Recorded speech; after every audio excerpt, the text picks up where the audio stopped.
Good day mga kuy. So meron tayo another build. Thank you kila Sir Justin, Benji, and Sir Ed. Nagpa-build ng Gray Rush. I'm gonna make him an offer he can't refuse. So, bagong Gray Rush na bihira pa makikita sa riders. Nag-aalinlangan nga si Sir Benji noon kasi wala siya makita sa online eh. Bagong release ng Gray Rush, kaya excited din itong mabuild. Meron tayong mapapakita at mas masarap sa eyes pag papanorin nyo na bagong build. Kasi alam ko nananawa na kayo sa Tsunami at Cell. Kasi yun ang commonly na budget na pinapabuild sa atin. So, at least meron tayong medyo bigatin. Unang video natin, Colossi, ngayon meron tayong Gray Rush. So nga rin, F15 sana eh. Ito rin pala maganda ginawa nila sir dito. Ito kasi si Gray Rush, ang finish nito talaga ay matte paint, matte white.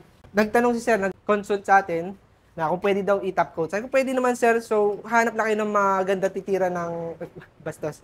Magandang magta-top coat, repainter. So maganda naman kinalabasan nung tinop coat nilang glossy. Glossy na sir? Ayan, glossy. So lumabas siya. Lumabas yung ganda ng puti niya. Ang pogi nito. Rush. So, wag ka muna rush na mag-pixia. Medyo, sa unang ride, ano lang muna, practice muna. Dahan-dahan.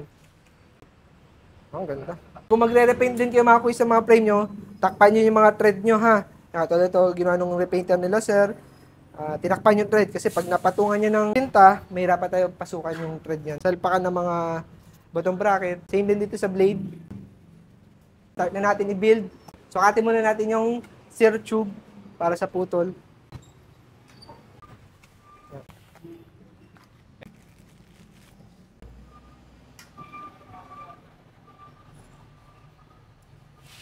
So, sa Gray Rush na frame set na nakukuha nyo, sorry. Frame rate. Full carbon ang kanyang fork na kasama. So, magaan to. Wala, di natin matitibang. Mamaya na pagka-build, saka natin i-wait. Tapered, full carb siya.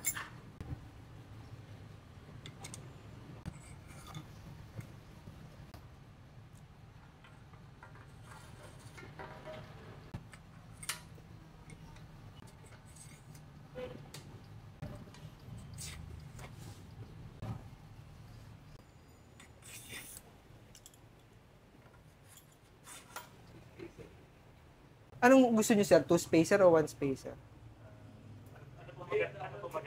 Kung sa kanya, 2 spacer ko muna. Kasi di niya pa maabot yung yuko. So 2 spacer muna natin. Pero maganda naman dito sa 2 spacer. Kung gusto naman niya babaan, ilipat lang yung mga spacer. So ma-adjust na siya.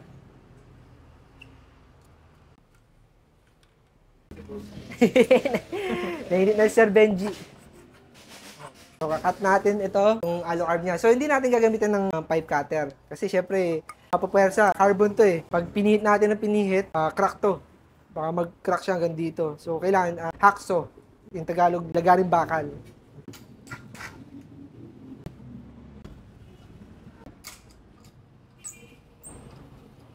Gagamitan natin siya ng special tool. Pwede naman gamitan ng walang ganito. Kaso nga lang baka di pantay yung paglagari. Kung sanay kayo, tuwid naman kayo maglagari.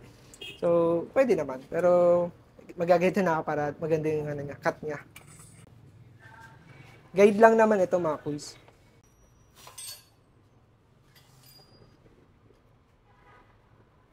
Any hacksaw will do. Basta hindi siya purol. Yung mga kuys, kung bago kayo mag-cut ng carbon, any carbon talaga, kailangan nyo mag-mask. Kasi masama ma-inhale ang carbon dust, yung mga particles so yan. Kasi pag napunta sa baga natin yan, hirap na alisin ho yan. Hindi maalis ang katawan natin yan. Kasi carbon siya, para bang plastic na pumasok sa katawan natin.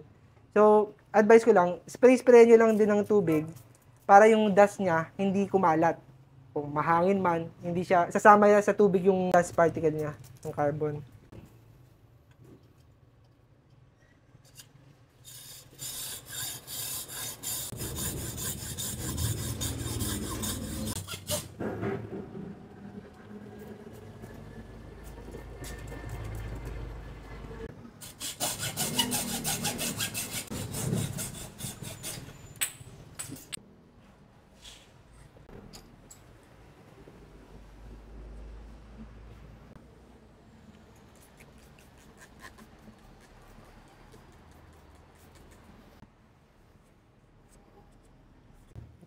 Siyempre, kahit carbon siya, lalagyan pa rin natin siya ng grease.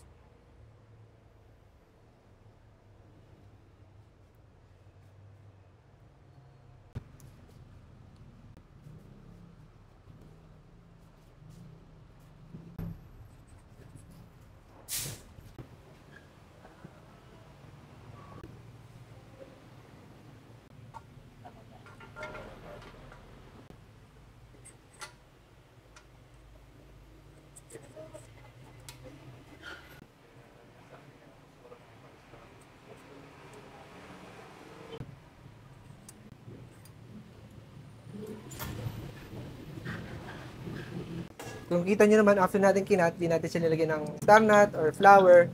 So, kasi naka full carb siya. Stirrer tube carbon siya. Ang recommended, dapat fork expander para sa kanyang stirrer tube. Pag inigpitan tong gitna to, mag-expand siya, bubuka to. Pakita ko sa inyo. Yan. Pag inigpitan siya, kita nyo, umuusog to, hinihila tong nasa babang, parang siyang nut, binubuko niya. Mag-expand siya, kaya tinawag siyang fork expander. Ngayon, siya ang higpit para hindi gumalaw, para magkaroon ng kapit.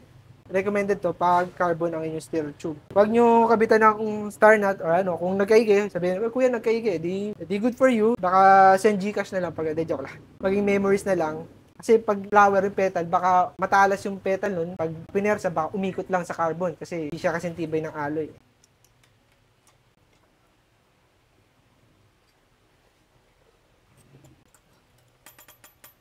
Okay, yung tulog yun, nag-expand siya. So, nag-lock na siya. Siya nang kumapit sa loob ng stirrer tube.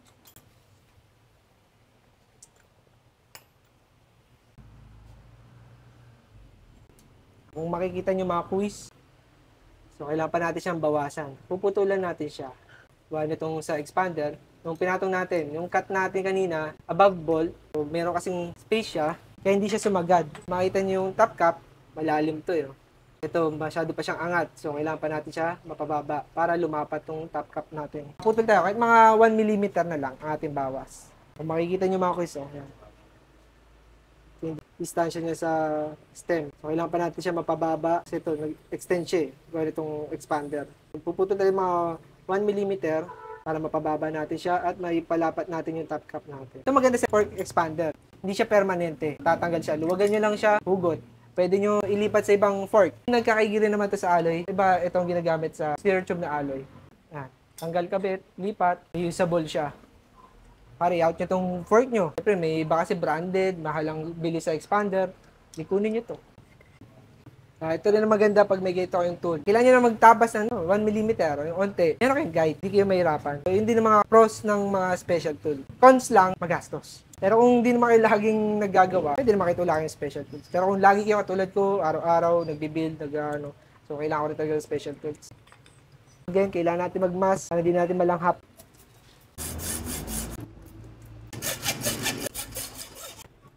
Okay, testing, tingnan natin. Yan, maganda na. Tingnan nyo, maganda na yung level niya. Wala naman masama kung ano. Huwag lang sobrang lalim ang mangyayari. Pag sobrang lalim, mahirap kayo sa bolt. Testing natin yung kanyang top cap. Yan, gandang lapat. Okay. Kita na natin siya.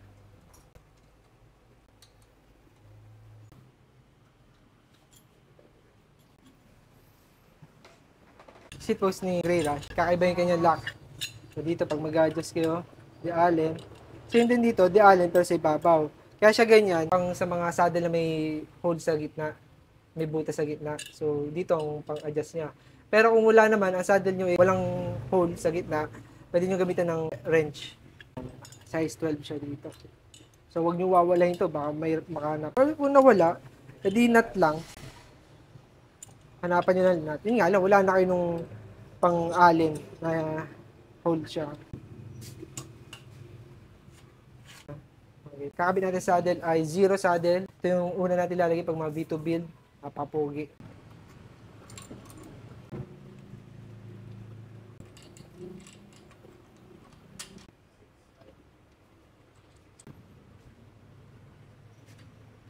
Pag mag-adjust kayo ng ganitong saddle, ano lang yan eh, luwag, higpit, luwag, higpit. Parang hihilahin niya. Luluwagan mo to, tapos higpitan mo to para hilahin niya to, aangat naman siya. Pag ito yung higpitan nyo, hilahin niya to pababa. So, luwagan nyo to, tapos higpitan nyo to. Hihigpit din naman to kasi nihila niya to eh. Mamaya natin i-level yan pagbaba na ng frame.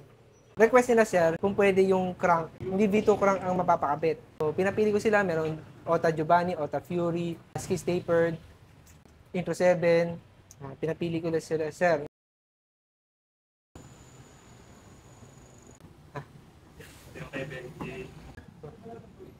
Yes sir, good morning sir. Ito yung kay sa kuya ho. Oo. Yung bang binili namin sa'yo, meron pa yung ano, Ali sir. yung pag-assemble mo. Yung labor nun, nung sa inyo, wala nang labor. Wala na. Ito lang sa kay kuya niyo. Di, unahin na natin yung kanya.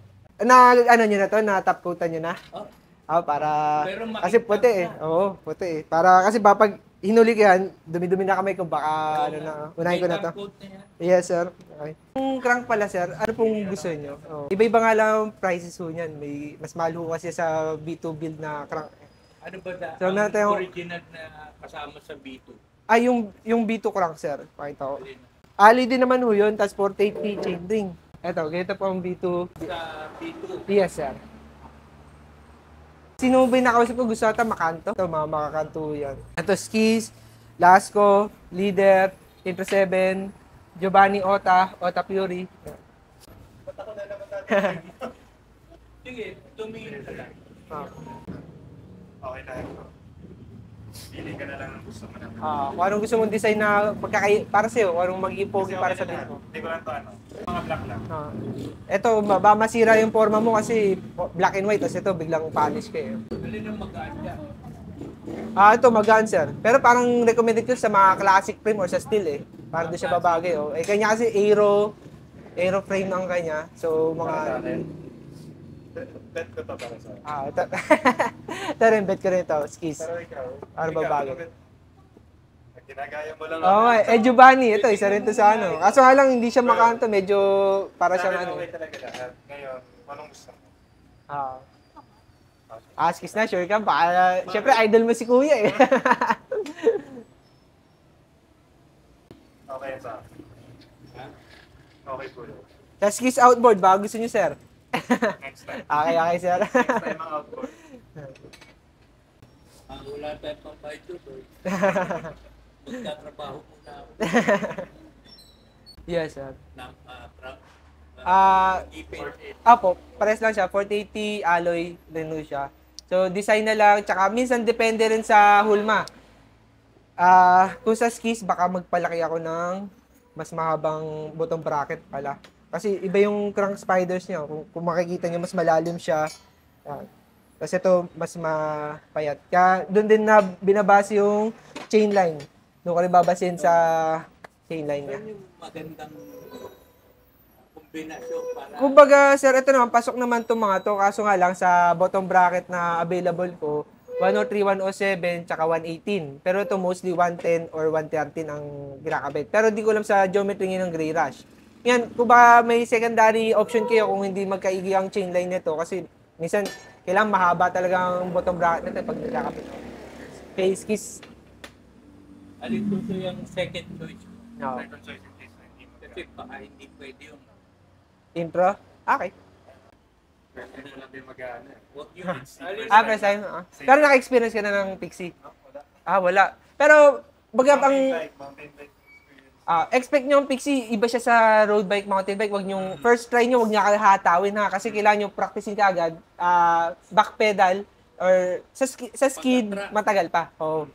So, ang ano nyo, papalakasin nyo, binti nyo. Ubaga, slow and steady lang, di naman kailangan, pare, makita kayo, para ang bagal nyo. Okay lang yan, kasi practice talaga yan. Para kasing BMX skateboard yan eh. Passive, mangyayari talaga, magdadaga talaga kayo dyan. Yun talaga, mangyayari, di mawawala yan sa Pixie. Yan. Expected, unexpected na. Baga, ingatan nyo lang, kung gusto nyo hindi siya mano, di slow and steady, back pedal, yan. Hanggang sa makakapan nyo na. Although, kasi iba naglalagay ng e-brake, pero mas recommended ko, walang e-brake. Para mabilis matuto talaga. Para yun talagang... Kasi pag yung split second decision, wala may bumulaga, baka ang isip mo, gumanong ka. Para wala ka ng e-brake. Gusto mo na mag-bike na walang brake, biglang gumanon, wala na yung e-brake mo. Ngayon, aasa mo, binti mo. Talaga bit yung sa split second decision, ganun. Pero sabi mo, Ay, yun na sir, binawasan ko na kasi kukunin ko na yung B2 crank eh. So yung mga prices nito pang additional na build, nasa kwenta na additional na sir. hindi, yung pag, ano nito, Sa BB, possible, magkaiba naman mo kasi yung kanyang crank spiders eh. Mas malalim mo ito eh, talaga eh. Kita nyo ito? Itong parang puwet na to. Tapos yung puwet nito, labas na labas eh. Minsan, doon ko pa malalaman sir sa pagkabit mamaya. hindi, tingnan natin. Yes, sir. Ikapit mo muna yung, Yes sir, baka bali. may maganda-ganda kang bottom rack, ano.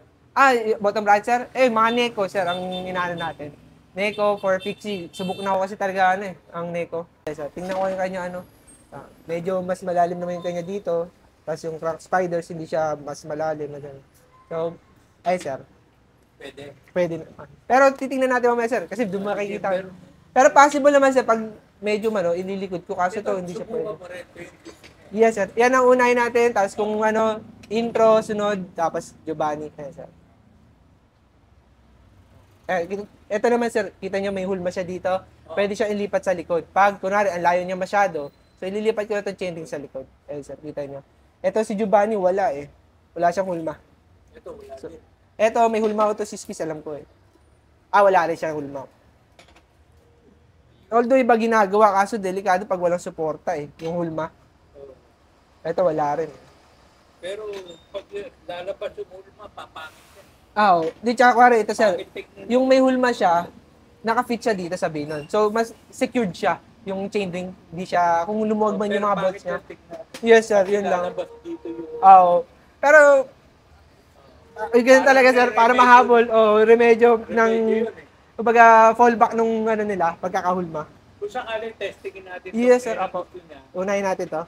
Sunod ito, di ba? Oo. Sige. Yeah, okay, sir. Bubuild ko na. Okay. Ngayon, first choice nila ay skis tapered.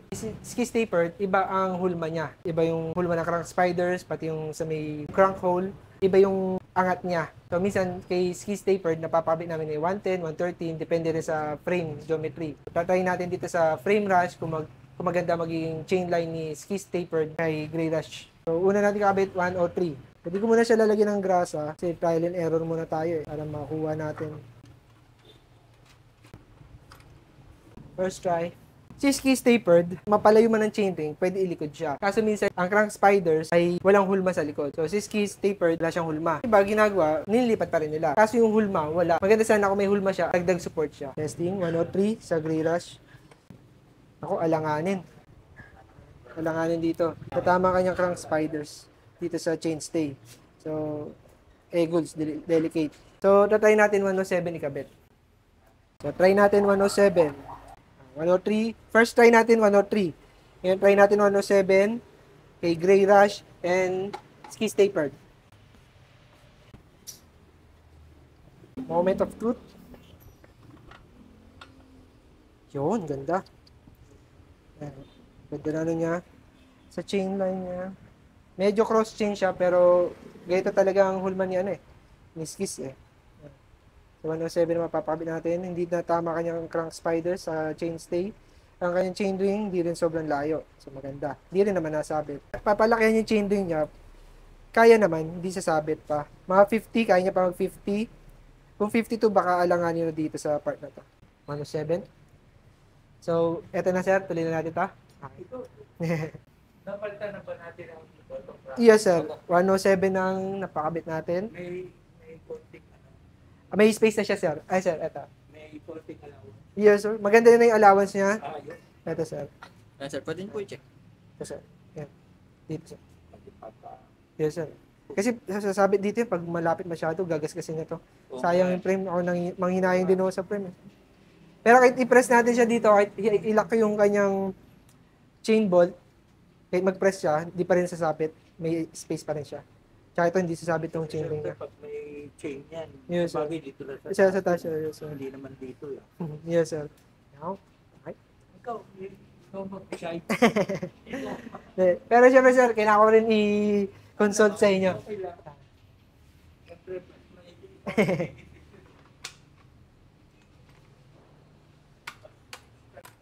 107 makakakabit natin, 4 skis tapered. So, gagrasahan na natin.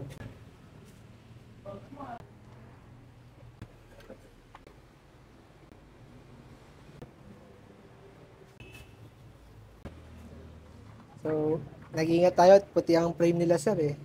Nakakatakot madumi yan.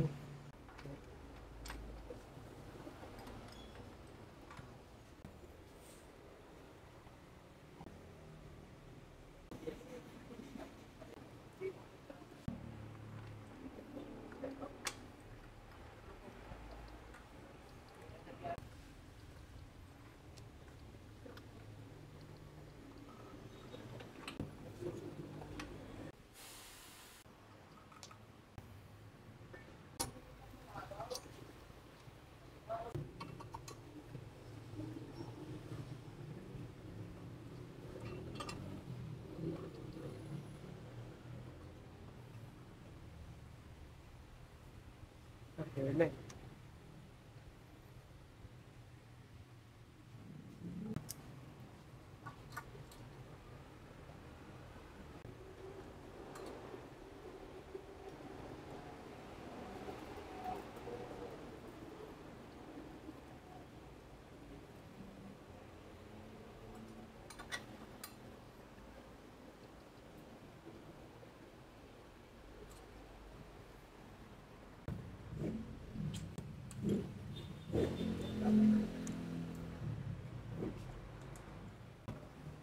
Kakabit natin, Otarak 38mm para kay Sir Benji. Pero ang mapapakabit natin na stem ay 90mm Otarak.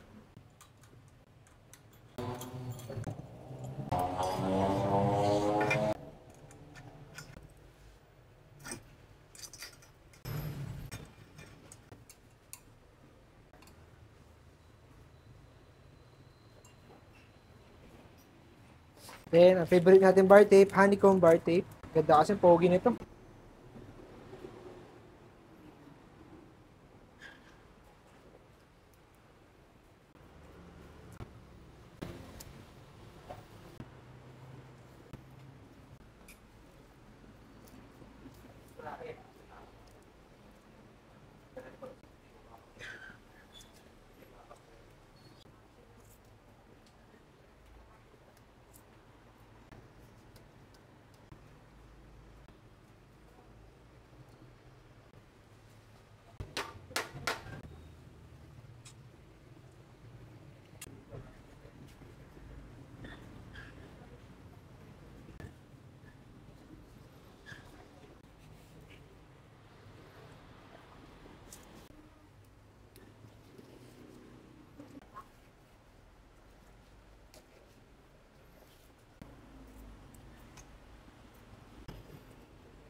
Papakabit natin na pedals ay Wellgo pedals. Always check ang indicator kung left and right.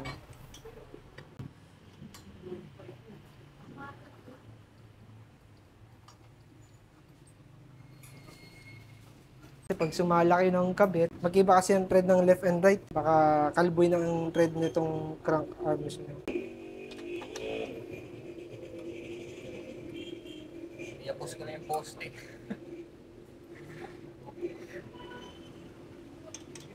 So mapapakabit ay Arrow wheel set, 2024 holes. Take note mga kuys, so si Arrow nag-release na rin siya ng matte finish na rims. So baka kasi mag-work kayo kare sa mga mag-out, bibili kayo second hand para hindi kayo masyado mag-alinlangan, sa mga legit check. So meron matte finish na Arrow rims na nilabas. Nasanay tayo sa glossy. So iba nanawa na, nagustuhan to itong matte finish. Siyempre lagyan natin rim tape. Mga 700C tires, takaw interior talaga. From 23 to 28C. Maganda lagyan natin rim tape.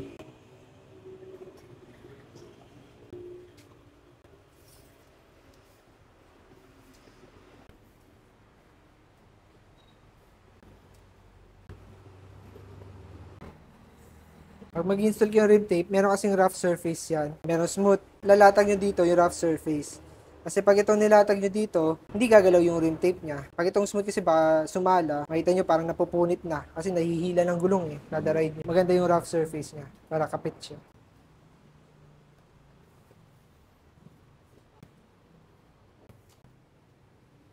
Nakita nyo, kahit tulak-tulak yun, hindi hirap pagilawin yun. Then, ikakabit natin sa rear tire niya ay Chaoyang tires sa budget price na hindi siya mabilis mapudpod. Ito na laging hanap ng mga panglikod nila, Chaoyang tires. So, 28C. Yeah, meron tayong tick slick din. Alam niyo yung tick slick. Magpasawa kayo sa skid. Ingat lang sa tubig at sa buhangin.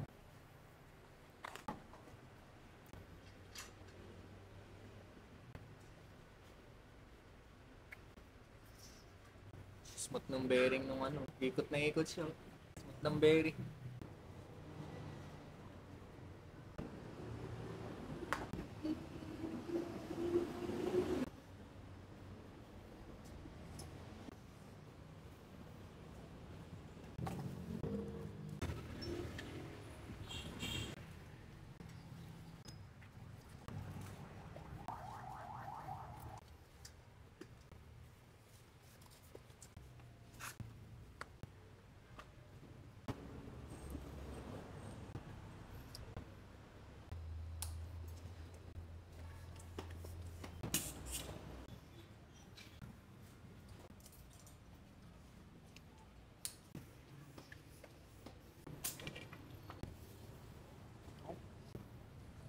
Bah, tuloy-tuloy pa rin oh.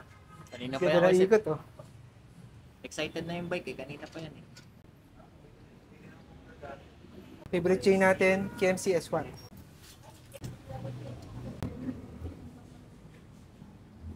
Sakto Ba, lang. saktuhan na. So, missing link na lang ang kailangan natin. Hindi na putulan.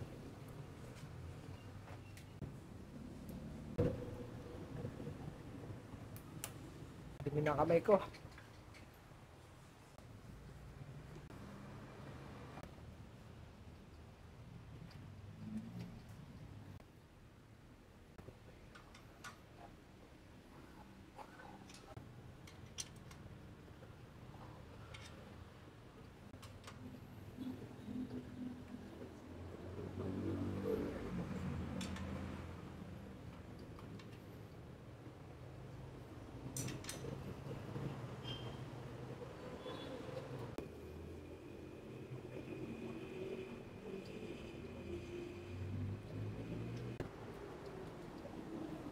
Hindi natin chain line na keys tapered sa garage.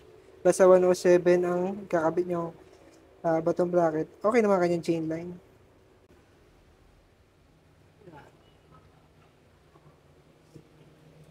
Maganda yung chain line niya. Hindi siya ganun ka cross chain. Maganda yung chain line. Hop, last na pala. Front tire. Aro eh, payat ang axle nito. Baba lang natin.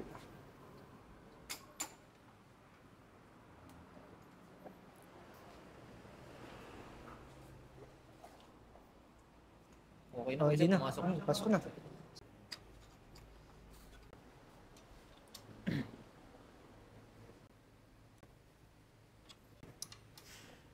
So take note mga quiz dahil ito yung full carb or any carbon rigid fork. Handa ka sa pagpihit nito rack nut sa fork na carbon. Huwag nyo sobrang higpitan. Tansyahin nyo na lang kung wala kayo pang measure ng tension. Kahit sabihin nyo, nahigpitan nyo siya, baka sumobra sa higpit, naipit yung kanyang fork end, eh, yari tayo dyan. Tama lang. Pero mas recommended kung meron kayo nung torque wrench. Pogi. Ganda na to.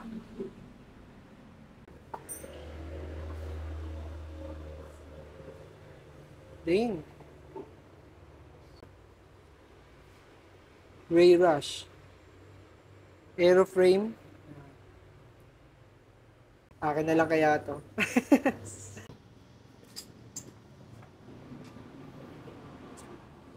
Kalimutan ko pala ang free na pedal strap from Celt. Thank you Celt sa sponsor. Kapitan natin siya.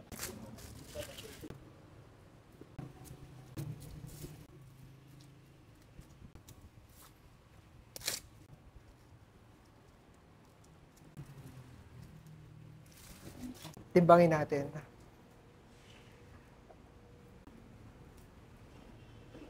Ah, 8.5. Di rin nalayo sa tsunami. Siguro pag naka-outboard to, kahit sabihin yung kasi full carbon yung fork niya, pero naka-aero frame siya eh. So, mas pa given na mabigat ang aero, pero 8.5 para sa aero magaan na rin. Tapos kung in-outboard pa ito, or i-carbon cockpit set, lalo pa tong gagaan. Nanginginig yung Sir Benji. Gusto na ilayo. Ay, bike check natin to kay Sir Justin. Mga dalawang parts ni Sir Justin. Ito, unahin natin sa wheelset ay velocidad. Yan. Naka-lighten high flange siya. So, ito rin nagpagaan. Tapos naka 40mm rim. Ito ay galing kay Jonas. Shoutout Jonas. Then, naka-large siya na SN100. Triple black. Tapos nakabitan natin ng spacer na carbon. 10mm, dalawa. Tapos naka-lungy na 120mm na stem, negative 7, positive, yan. Naka ultimate submit drop bar, 40mm to, wari ko, no? 40mm. Tapos may ano siya, palm rest. Maganda din to, maganda to. Tapos Trubative, 27.2, haba nito, nung kinabit ko. Tapos ito, Rasion, saddle. Parang kamukha sila ng Kishuai or ng Physic. Tapos sa kinabit natin, Black Cat sa front at CST Record sa likod. Naubusan tayong Chaoyang. So sa KMC S1 chain na kinabit natin, ang dinala ni Sir talaga, DID. Sayang nga, napaka-pogi, DID. Kaso nga lang, yung nakakatakot sa DID tsaka Izumi, masyadong malapad. So sobrang lapad nila, tumatama doon sa chain link, yung tip ng chain link tsaka sa cag. So ang ingay. So si Sir, medyo ayaw niya nang maingay talaga muna. So sabi ko naman, tabi na lang muna ni Sir kung gusto niya pag nag-upgrade, baka magkaigi na yung DID sa pag nag-upgrade siya ng frame sa geometry nun. Balak niya mag-build ng SN100 na naka-OTA, recommended ko mag-KMC S1 muna yung chain. Kung DID or Izumi, baka mangyari tayo dun sa nangyari kay Sir na medyo maingay. Pero kasi pag sobrang cross-chain siya, possible kasi mapudpud ang chain, ang ngipin nyo, ang teeth. So, sayang naman. Kung ang ganda ng chain, ganda ng crank nyo, is mapupudpud lang. So, naka-berserk siya, na pedal strap. Bago sa alloy pedals. Yan. So, napakabit din natin ay 103 na Neko. Okay, wait, check natin yung pinabuild ni Sir Justin sa atin. Tsunami SM100, size large. Parang nakas na. Naka velocidad hubs. Ay puta, ano to? Mas mabigat lang ng 0.3 lang. Given na kasi large size ka naman sir eh. 8.8. Sipin nyo yan. Naka 40mm pa. Naka 40mm ka rin kasi medyo mabigat din siya eh. Pero 0.3, yun ang masama. Yung kay sir, yung kay Sir Benji, 8.5. Nagpatulong sa kanya talaga yung carb fork niya eh. Shout out from Lucena Riders. Kanina shout out. Shoutout po kay Time sa Mante. Dito na kami, di ka kasama. Ikaw, shout out. Shoutout kay Kay. Shoutout kay Kai. Shoutout kay Nunoy, nangiiwan. Nahihiwan ako po, Nunoy. Shout out sa'yo.